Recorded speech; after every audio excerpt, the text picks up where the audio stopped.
अस्सलाम वालेकुम dear students. First chapter हमारा कंप्लीट हो गया है और अब है हमारी फर्स्ट चैप्टर की एक्सरसाइज में सबसे पहले है हमारे multiple choice. In circle the correct answer from the given choice. हमारे पास जो आंसर दिए हुए हैं चार, उनमें से जो करेक्ट आंसर है वो हमने चूज करना है। The number of base units in SI are। SI units हमने पढ़े थे और SI यूनिट्स हमारे हैं 7, 3 नहीं है, 6 नहीं है, बल्कि हमारे पास है 7 SI unit. Which one of the following unit is not a derived unit. अब ये जो नॉट अ ड्राइव्ड यूनिट, ये वाली बात आपने याद रखनी है, गौर से क्वेश्चन को पढ़ना है, फिर ही उसके आंसर पे आपने टिक करना है। पास्कल जो है हमारा ड्राइव्ड यूनिट है, न्यूटन भी ड्राइव्ड यूनिट है, वॉट भी। किलोग्राम हमारा ड्राइव्ड यूनिट नहीं है, is not a derived unit बताना है हमने। Kilogram is not a derived unit. Amount of a substance in term of numbers is measured in.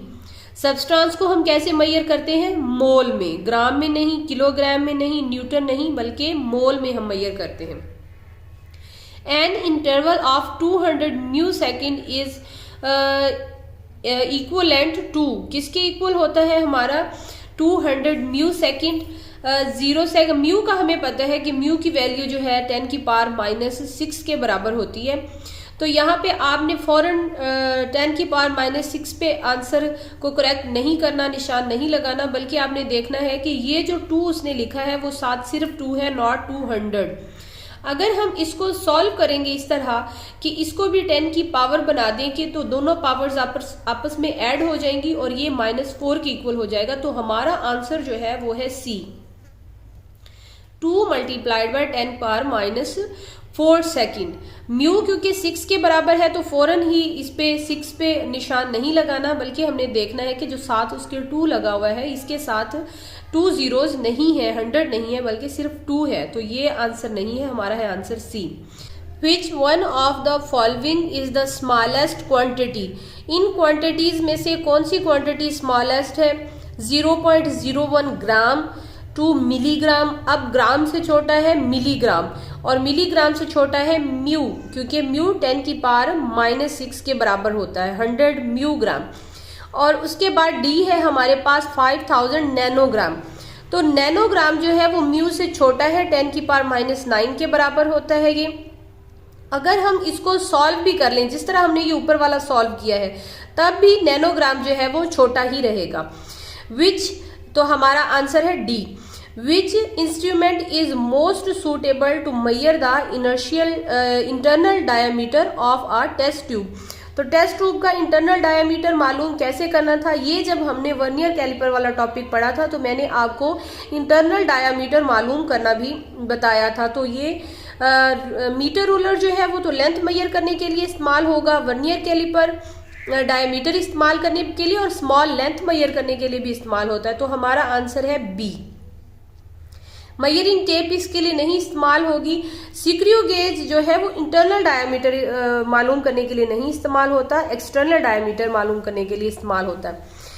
A student claimed the diameter of a wire। एक student जो है वो एक wire का diameter बताता है कि 1.032 सेंटीमीटर है, यूजिंग द वर्नियर कैलिपर। तो वर्नियर कैलिपर को यूज करते हुए उसने बताया है up to the extent do you agree with it. तो इनमें से कौन सा आंसर है जो इसके करीब करीब है कि हम बताएंगे कि सही वैल्यू कहाँ कहाँ तक आ रही है? 1 सेंटीमीटर सिर्फ उसने जो है हमारे इशारिया से पहले, डेसिमल पॉइंट से पहले वाली वैल्यू ली है। नहीं, जब हमारे पास वैल्यू डेसिमल के बाद भी आएगी तो हमें डेसिमल के बाद भी कुछ पॉइंट तक वैल्यू को करेक्ट हम कहते हैं कि वहां तक वैल्यू ठीक है।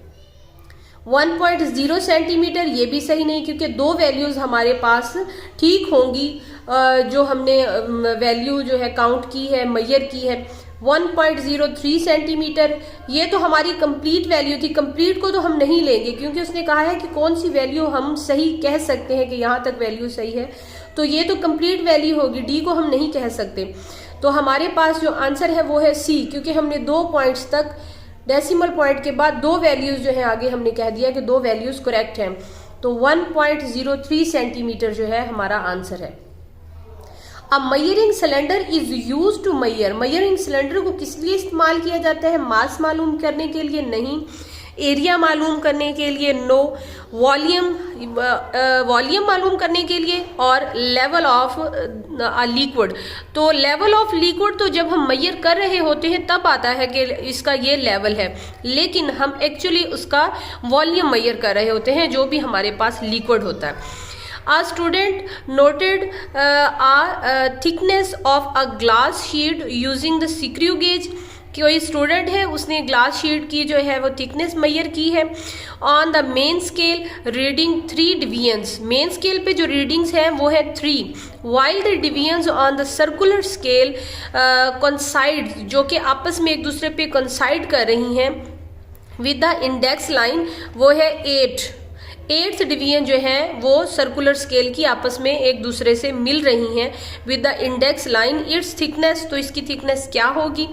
हमारी जो ये वैल्यूज़ होती हैं स्क्रू गेज में वो सेंटीमीटर में नहीं होती बल्कि मिलीमीटर्स में होती हैं।